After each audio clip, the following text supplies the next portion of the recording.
30 भारत के संविधान में एक ऐसी धारा है,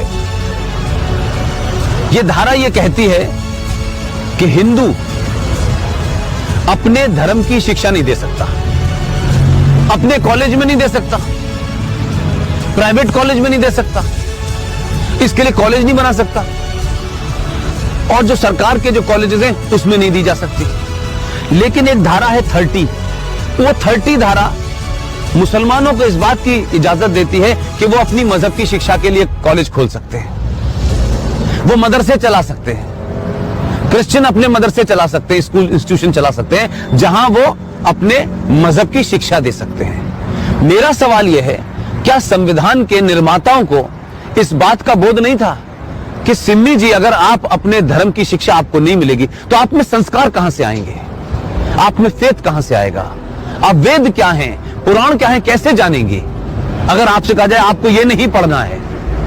और भारत में एक ऐसी सिविलाइजेशन जिसके 5000 साल का जो रिटन डॉक्यूमेंटेशन है, उसमें भारत का कोई भी आप दौर देख लें, कभी भारत की सनातन संस्कृति के मानने वालों ने दुनिया के किसी देश पे हमला नहीं किया। यह शब्द बलात्कार हमारी संस्कृति का हिस्सा नहीं था। यह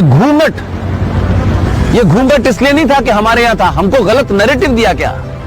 ये भारत के अंदर जब मुगल शासक आए, उनका एक ही एजेंडा था कि जितने गैर मुस्लिम औरतें हैं उनका रेप करके उनकी नस्लों को सुधारना है। ये बलात्कार शब्द हमारे साहित्य का हिस्सा नहीं था, ये तलाक शब्द हमारे साहित्य का हिस्सा नहीं था। हमारी परंपरा और संस्कृति में 7 फेरे जीवन भर के लिए जाते हैं।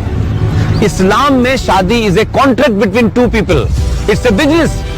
आपने शादी मुझसे की और शादी करने के कुछ दिन के बाद आपको लगा कि मैं रहना नहीं चाहती, तो बिजनेस कॉन्ट्रैक्ट है, आपने कॉन्ट्रैक्ट कैंसिल कर दिया।